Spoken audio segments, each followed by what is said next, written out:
Ok les gars, aujourd'hui, petite analyse rapide des graphiques. Ok, on va préparer la semaine. Je vais vous montrer, je me suis réveillé très tôt, un peu vers 2 heures du matin parce que j'arrivais pas à dormir. Et j'ai profité, analyser les graphiques et me recoucher encore. Actuellement, il est 7h33. Donc, je fais une analyse globale de tout ce que j'ai eu à faire. On va commencer avec les opportunités de la stratégie Brexen. Ok. Pour commencer, on a bel et bien notre GBP USD, ok, notre trade qu'on a pris depuis sur le GBP USD. Le prix a beaucoup accumulé et je crois que la semaine prochaine, vu qu'on aura les FOMC le 30, c'est-à-dire mardi, et puis mercredi sera le 31, je suppose que peut-être à partir de mercredi, les marchés seront peut-être fermés. Je sais pas, le 31 est souvent férié ou c'est le premier? Bon, je suppose que c'est le premier qui est férié, donc le 1er janvier sera férié, le 1er c'est un jeudi.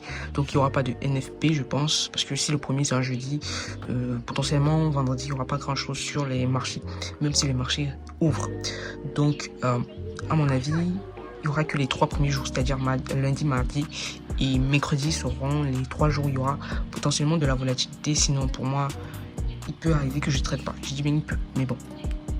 Alors ici on est sur le GBP USD, ok, on n'a rien à faire. Ensuite, on passe au GBP NZD. Ok, c'est un trade que j'ai eu à prendre en M30.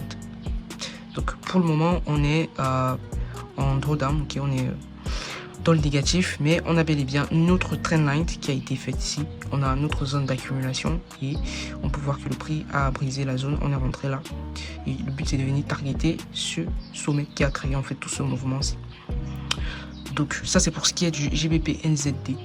J'ai partagé tout ceci sur mon Instagram, en fait, toutes les analyses que je fais ici, je les ai partagées une fois en temps réel sur mon Instagram. Mon Instagram est en bio, pour ceux qui veulent voir.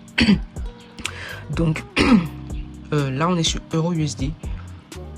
C'est un trade que j'ai pris depuis, donc rien à dire ici. Le trade, il est déjà pas encore sécurisé, ok, parce qu'on n'a pas encore vraiment cassé ce high. Le prix est en train de revenir. Je sais pas trop ce qu'il va faire, mais on observe pour voir. Ensuite, et je tiens à signaler qu'ici, on a déjà une trendline qui est en train de se faire, ok. On a, attendez, je prends le petit flèche, le petit trendline, pardon. On a déjà une trendline qui vient d'être, qui est en train de se faire là.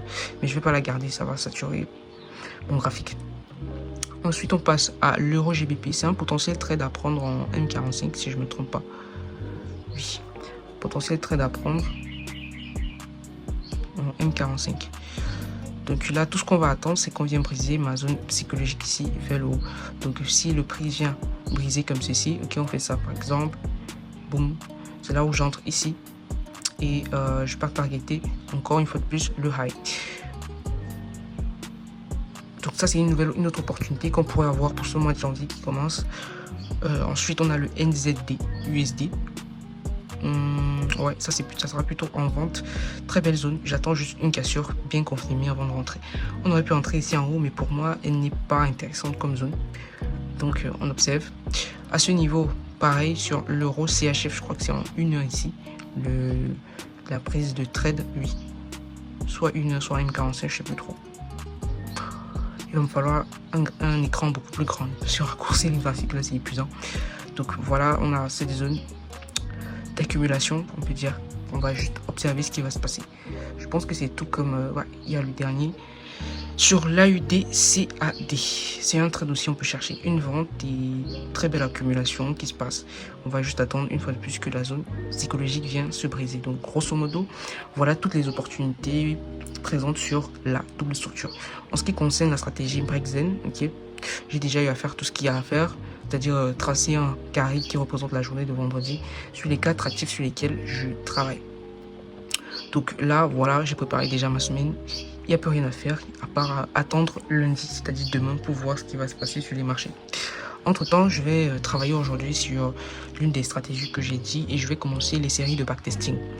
Donc, je vais backtester certaines stratégies et je pense que je vais me faire un document entier qui sera mis à jour tout le temps. Et c'est un document que je vais laisser potentiellement dans ma bio et aussi en description de chaque vidéo des backtesting que j'aurais fait. C'est-à-dire pour chaque stratégie que je vais backtester, je vais mettre tout ce que je vais obtenir, le win rate, le ratio risque, tout. Et je vais vous donner mon point de vue personnel par rapport à la stratégie. Donc si on backteste 100 stratégies, vous aurez un document de plus de 100 stratégies backtestées.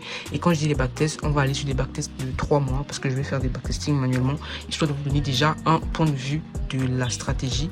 Et pour moi aussi, ça me permet de voir les stratégies qui ont fort potentiel de marcher sur la technique. Je parle bien des stratégies sur un point de vue technique. Donc en ce qui concerne le trading aujourd'hui, je travaille sur ma stratégie Bitcoin Ether, backtesting potentiellement et lecture de mes livres. Donc c'est ce qui concerne le trading. Donc on s'est dit à tout à l'heure, là maintenant je vais faire autre chose. Ok les gars, actuellement je suis en plan backtesting d'une stratégie que je vais vous montrer peut-être d'ici la semaine prochaine ou suite prochaine. C'est une stratégie scalping sur le Bitcoin et potentiellement sur l'Ether. Alors ici je suis sur le site web, je sais pas si ça va s'afficher, FX Replay, ce n'est pas TradingView, ok. FX Replay, attendez je vais ouvrir ça ici, d'accord. Voilà. FX Replay en fait, désolé pour la lumière, on patiente que ça s'ouvre. En fait, FX Replay, c'est un site web qui vous permet de faire des backtesting et vous avez des offres gratuites.